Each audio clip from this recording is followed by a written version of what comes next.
1885 में कांग्रेस का जन्म हुआ। आईएनसी, इंडियन नेशनल कांग्रेस का जन्म अखिल भारतीय राजनीतिक दल के रूप में राष्ट्रवादी धारा का एक सशक्त प्रतिनिधित्व बनी कांग्रेस, अखिल भारतीय, ऑल इंडिया।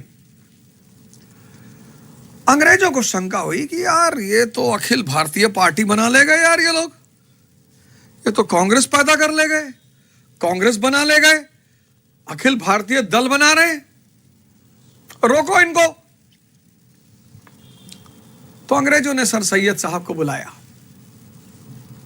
दुनिया में अगर किसी को खिला नहीं सकते तो कभी किसी का खाना मत।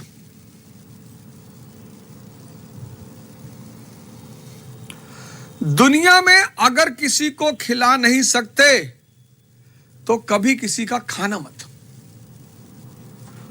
अगर किसी का खाना शुरू किए, उसे बिना खिलाए तो कुत्ते जैसी स्थिति हो जाएगी। आगे कुछ कहने की जरूरत ही नहीं है।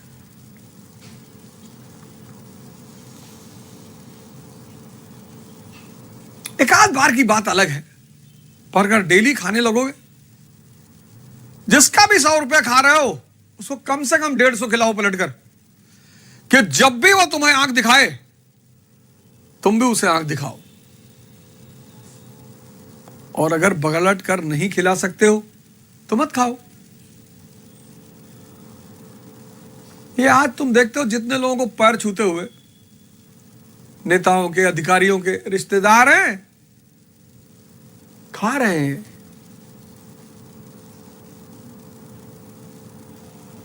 रिश्तेदार नहीं है, खा रहे हैं। और खा रहे हो तो पैर छूना पड़ेगा, खा रहे हो तो सलाम करना पड़ेगा, खा रहे हो तो सर झुकाना पड़ेगा।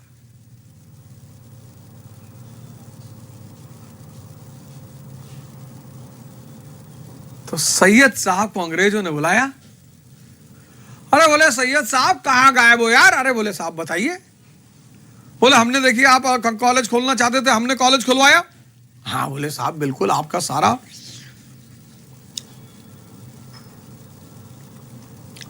अलीगढ़ मुस्लिम एंग्लो मोहम्मडन ओरिएंटल कॉलेज का पहला प्रिंसिपल यहूदी।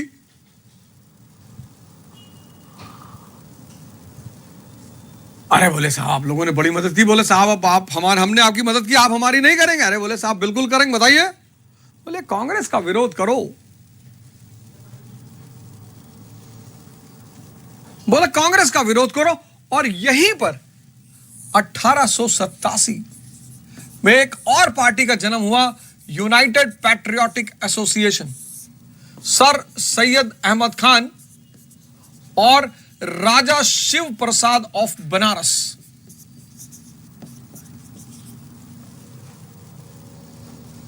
और इस पार्टी का मुख्य उद्देश्य, या मैं कहूं सिर्फ एकमात्र उद्देश्य, कांग्रेस और उसकी नीतियों का विरोध। और यहां पर सैयद साहब खुलकर सरकार के पक्ष में आ गए। और जब सैयद साहब खुलकर सरकार के पक्ष में आ गए तो हिंदुओं का वो तबका जो इन मुसलमानों से नाराज हुआ था वो और क्रोधित हुआ। और 1890 के बाद भारत में हिंदू मुस्लिम दंगों की शुरुआत। 1890 के बाद हिंदू मुस्लिम दंगों की शुरुआत। तो संप्रदायवाद की शुरुआत कहां से? 1875 एंग्लो मोहम्मडन ओरिएंटल कॉलेज। संप्रदायवाद को बल कब मिला? 1885 कांग्रेस का जन्म। कल मैंने एक बात आपसे कही थी कि जहां से राष्ट्रवाद की धारा पैदा हुई है वहीं से संप्रदायवाद की धारा पैदा हुई। एक तरफ नेशनलिज्म की धारा चलेगी, दूसरी तरफ कम्युनलिज्म की धारा चलेगी। और संप्रदायवाद की धारा का मुख्य उद्देश्य क्या है? राष्ट्रवाद की धारा का दमन। अभी एक धारा और पैदा होगी, जातिवाद की धारा।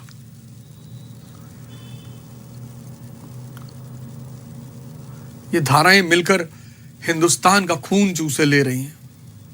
ये धाराएं मिलकर इस देश, बड़ी कुर्बानियों से बना ये देश, और किसी एक आदमी ने कुर्बानी नहीं दी, बड़ी कुर्बानियों से बना ये देश, बहुत कुर्बानियों से, और किसी एक आदमी ने कुर्बानी नहीं दी, सब ने, हिंदू, मुसलमान, सिख, ईसाई, पारसी, ब्राह्मण, क्षत्रिय, वैश्य, दलित, सब, स्त्रियां,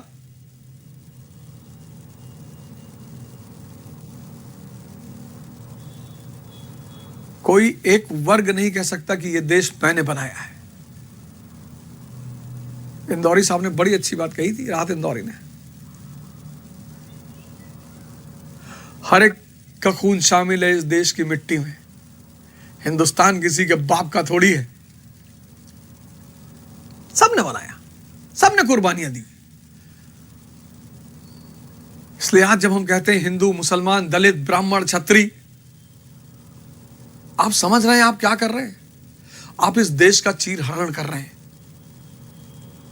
आप इस देश को अंदर से खोखला कर रहे हैं। हर वो आदमी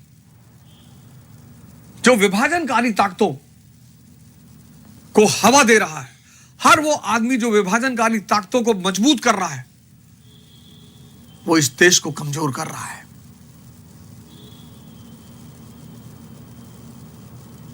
हक मांगना एक अलग बात है, अधिकार मांगना एक अलग बात है।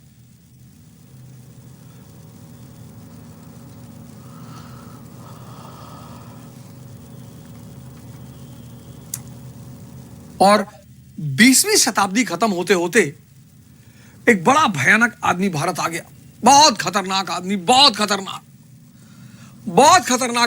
आदमी भारत आ गया, और उसका नाम था कर्जन। और जब वो भारत पहुंचा तो संप्रदायवाद अपनी जड़ें जमा चुका था। कर्जन जब भारत पहुंचा तो संप्रदायवाद अपनी जड़ें जमा चुका था। उसने क्या किया? कर्जन ने, उसने बंगाल की सामाजिक संरचना का सहारा लिया। सोशल स्ट्रक्चर, बंगाल का सोशल स्ट्रक्चर क्या था? सोशल स्ट्रक्चर, जमींदार मुख्यतः हिंदू,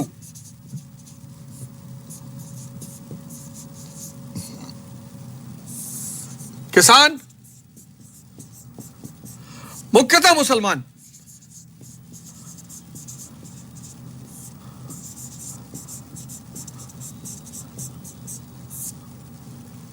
यह थी बंगाल की सामाजिक संरचना 20वीं शताब्दी की शुरुआत में। जमींदार मुख्यतः हिंदू, किसान मुख्यतः मुसलमान, और ये दोनों एक दूसरे के जानी दुश्मन हैं। कौन? हिंदू मुसलमान नहीं, जमींदार और किसान।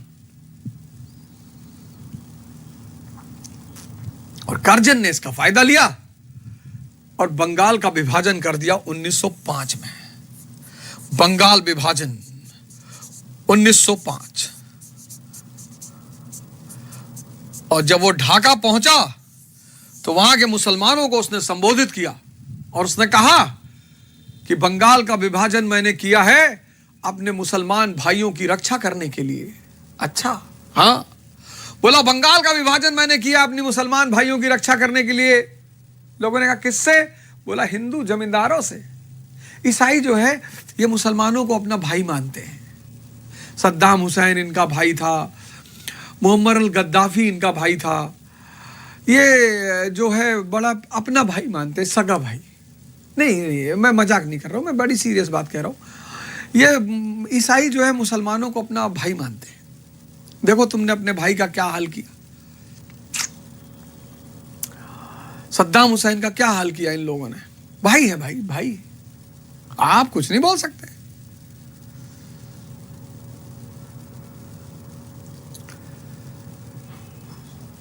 स्पीच दिया, भाषण दिया उसने ढाका में कि बंगाल का विभाजन मैंने किया है अपने मुस्लिम भाइयों को हिंदू जमींदारों से बचाने के लिए। 1905 में स्वदेशी आंदोलन शुरू हो गया। 1905 में बंगाल विभाजन और 1905 में स्वदेशी आंदोलन। और इस स्वदेशी आंदोलन में मुसलमानों ने भी हिस्सा लिया। शुरुआत में स्वदेशी आंदोलन की शुरुआत में मुसलमानों ने भी हिस्सा लिया। करजन को बड़ा दुख हुआ कि यार बताओ यार, मुसलमान टूट नहीं रहा यार। स्वदेशी आंदोलन की शुरुआत में मुसलमानों ने भी हिस्सा लिया। तब करजन ने सलीमुल्लाह को बुलाया, नवाब सलीमुल्लाह, ढाका का नवाब सलीमुल्लाह इसको बुलाया। बोले नवाब साहब, बोले जी सरकार। बोले रहना है कि जाना है? अरे बोले रहना है सरकार।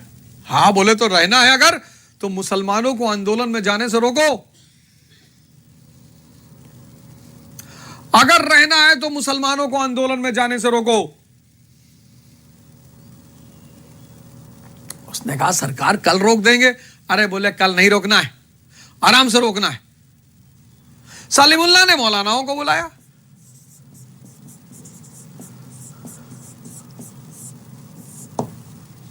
और कहा मुसलमानों को रोको। बोले साहब अभी रोक दें? बोले अभी नहीं, आराम से। और इन मौलानाओं ने फ्राइडे के प्रेयर में मुसलमानों से कहा कि स्वदेशी आंदोलन इस्लाम धर्म के खिलाफ है। मुसलमानों ने कहा कैसे? अरे बोले यार तुम लोग गंगा में पवित्र स्नान कर रहे हो, इस्लाम में मेंशन है ये। अरे चाचा, इस्लाम पैदा हुआ सऊदी अरेबिया में। इस्लाम का सबसे फंडामेंटल प्रिंसिपल क्या है? 5 प्रिंसिपल हैं इस्लाम के, बस। अगर वो 5 प्रिंसिपल कोई मुसलमान फॉलो करता है तो वो सच्चा मुसलमान है। ज़कात, ज़कात, जरूरतमंदों की मदद। वो जरूरतमंद कोई भी हो सकता है। तुमको क्या पता कौन मुसलमान है कौन नहीं? तुम अगर नाम देख के ज़कात देते हो, जब भी मदद करना धर्म देख के नहीं, जाति देख कर नहीं, जरूरत देख के करना। ज़कात, रोजा, फास्टिंग, शरीर और मन की क्लीनिंग, नमाज 5 वक्त,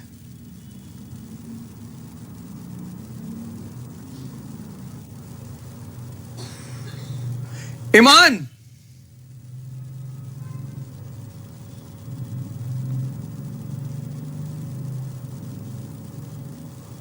किस पे? पैगंबर पे। ईमान किस पे? अल्लाह पे।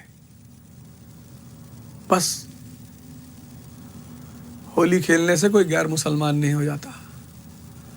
मार्च के महीने में जब गेहूं की फसल कटती है तो सिर्फ हिंदू के खेत में नहीं कटती, मुसलमान के खेत में भी कटती है। वो उसको भी खुशी मनाने का अधिकार है।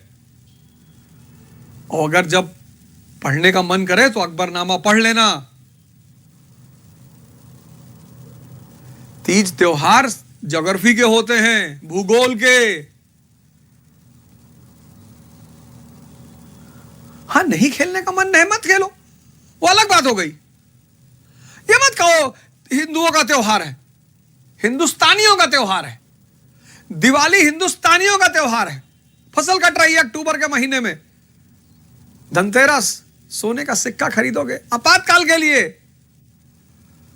धन की बचत नहीं करोगे, सिर्फ हिंदू करेगा धन की बचत, मुसलमान नहीं करेगा।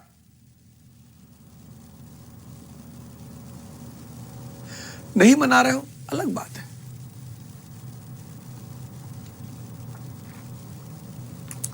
हिंदू धर्म को मानने वाला रोजा रखेगा, उसकी मन और शरीर शुद्ध नहीं होगी।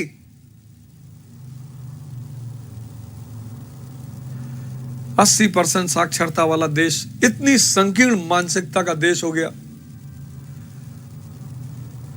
जैसे जैसे इस देश में शिक्षा बढ़ी, वैसे वैसे इस देश में जाहिलियत भी बढ़ी। जैसे जैसे इस देश में शिक्षा बढ़ी, वैसे वैसे इस देश में जाहिलियत भी बढ़ी। हम सब अपनी मां को तो मां कहते ही, अपने दोस्त की मां को मां नहीं कहते। तो दोस्त की मां को मां कहने से अपनी मां के प्रति प्रेम खत्म हो जाएगा? कभी नहीं होगा। एक मुसलमान अगर मंदिर में सजदा कर लिया तो फेथ खत्म, पैगंबर और अल्लाह पे। एक हिंदू अगर मस्जिद में सजदा कर लिया तो फेथ खत्म हनुमान जी पे। और अगर इतने छोटे छोटे चीजों से फेथ खत्म हो रहा है तो वो फेथ 2 कौड़ी का है।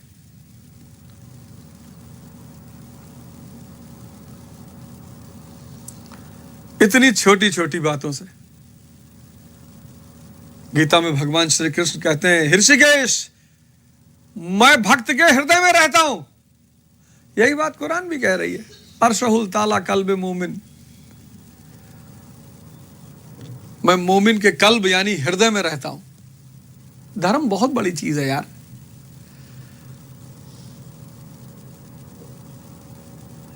धर्म बहुत बड़ी चीज है, बहुत बड़ी।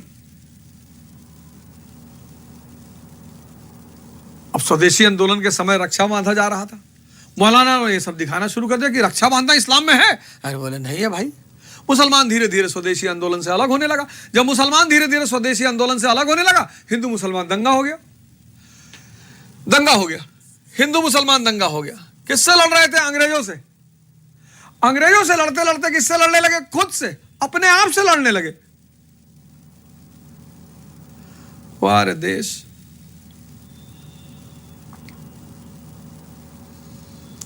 वाह रे देश वाह। बुद्ध को भगा दिया तुमने। कबीर दास जी, संत रविदास जी, गुरु नानक देव जी, इन लोगों को क्लास के स्कूलों में कंपलसरी होना चाहिए था। कबीर दास जी को तो कंपलसरली इस देश में पढ़ाया जाना चाहिए, ग्रेजुएशन में कंपलसरली। माया मुई न मन मुआ, मर मर गया शरीर, आशा तृष्णा ना मरी, कह गए दास कबीर। किसी भी व्यक्ति को अगर अध्यात्म समझना हो सबसे सरल तरीके से, तो उसके लिए सबसे आसान आदमी है कबीर दास जी।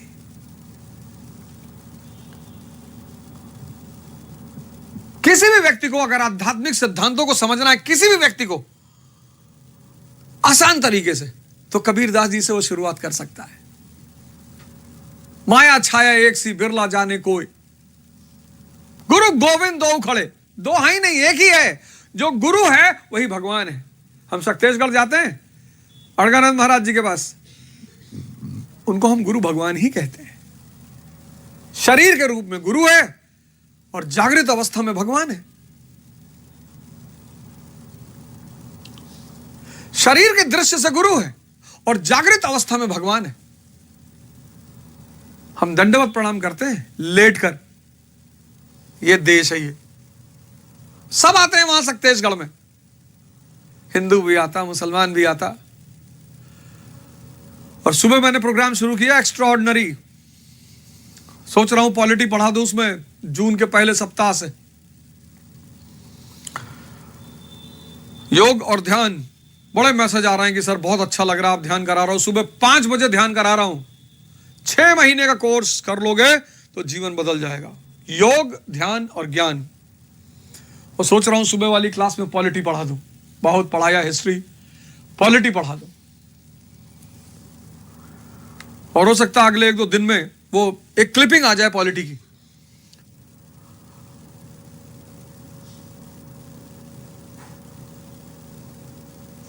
मेरा तो नशा है पढ़ाई। बस मेरे लिए एक ही पूजा है, पढ़ाई।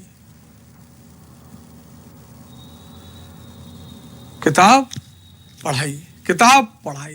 मेरा जीवन ही बदला किताब की वजह से।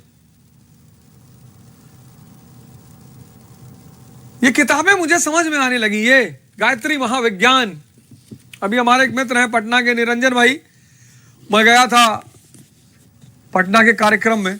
बड़ी जबरदस्त किताब गायत्री महाविज्ञान, पतंजलि, अरे वो शांति कुंज की।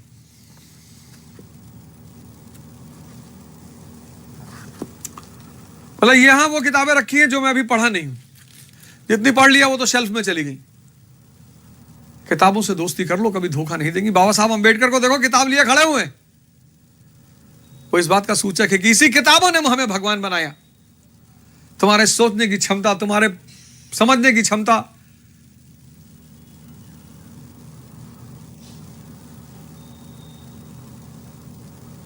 दंगा शुरू हो गया, हिंदू मुसलमानों में दंगा शुरू हो गया। जब हिंदू मुसलमानों में दंगा शुरू हुआ तो एक मुस्लिम डेलीगेशन, मुस्लिम डेलीगेशन किसके नेतृत्व में? आगा खान। ध्यान देना, आगा खान। 1906 आगा खान के नेतृत्व में और आईसीसी के नेतृत्व में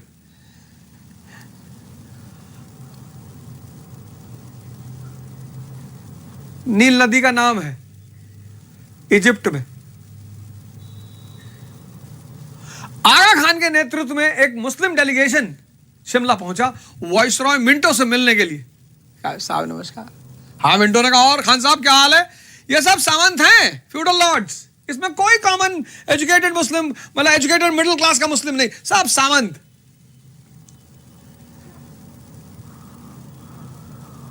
और वाइसरॉय से मिलने पहुंचे मिंटो से शिमला। बाबूजी। हाँ, बोला खान साहब बताओ। अरे बोले बाबूजी समर्थन चाहिए बाबूजी, और चूंकि आपकी सेवा कर रहे हैं बाबूजी तो सुरक्षा भी चाहिए बाबूजी, सुरक्षा भी चाहिए बाबूजी, समर्थन चाहिए, और कुछ बाबूजी गिफ्ट उफ्ट मिल जाता तो और अच्छा होता। हाँ, वाइसरॉय ने कहा एकदम गिफ्ट दिया जाएगा भाई, क्यों नहीं दिया जाएगा, तोहफा आपको दिया जाएगा, आप सरकार का मदद कर रहे हैं।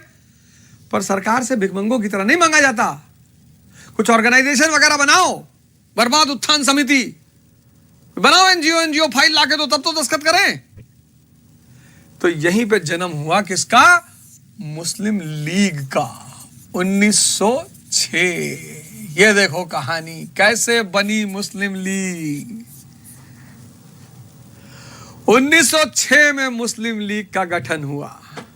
वो पूरी पृष्ठभूमि क्लियर हो गई? पढ़ो यार मस्ती से।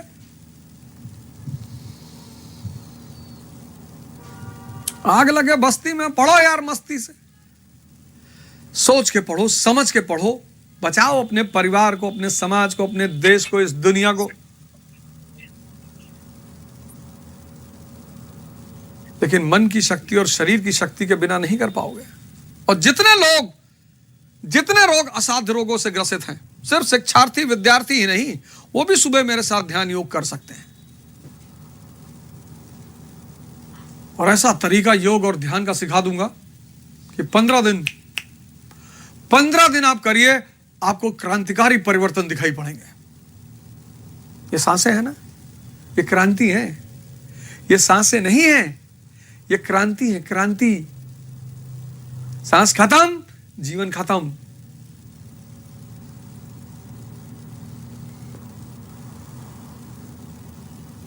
ये सांसें नहीं है, ये क्रांति है।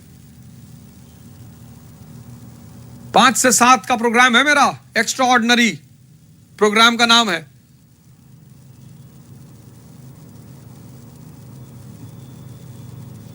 ₹501 महीना, सिर्फ मई तक जो एडमिशन ले लेंगे, उसके बाद ₹2100।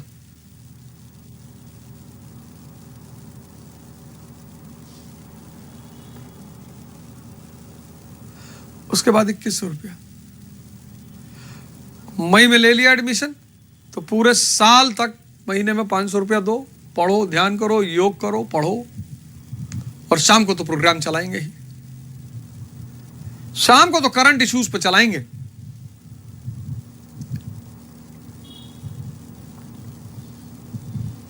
ये देखो, पता चला मुस्लिम लीग का गठन कैसे हुआ।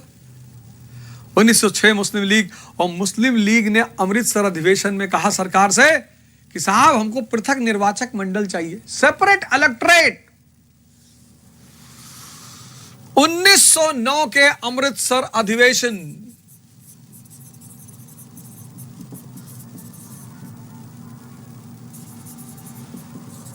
मुस्लिम लीग ने 1909 के अमृतसर अधिवेशन में क्या मांगा? Separate electorate.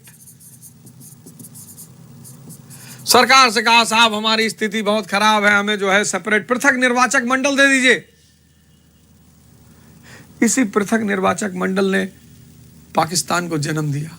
1909 का जो अधिनियम आया, 1909 का जो अधिनियम आया, उसमें सरकार ने मुसलमानों को पृथक निर्वाचक मंडल दे दिया, सेपरेट इलेक्टोरेट दे दिया। और इसी सेपरेट इलेक्टोरेट ने पाकिस्तान की नींव रखी।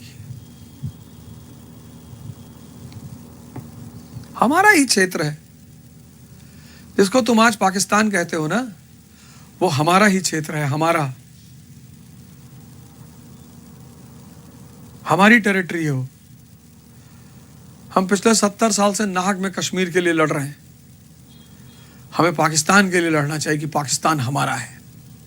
अगर ईस्ट जर्मनी और वेस्ट जर्मनी एक हो सकते हैं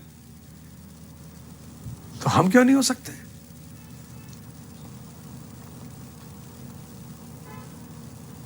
क्यों नहीं हो सकते? हमारी टेरिटरी है।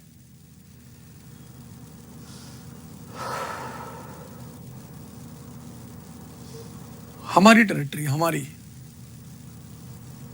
इसी सेपरेट इलेक्टोरेट ने इसी सेपरेट इलेक्टोरेट ने पाकिस्तान के निर्माण की नींव रखी।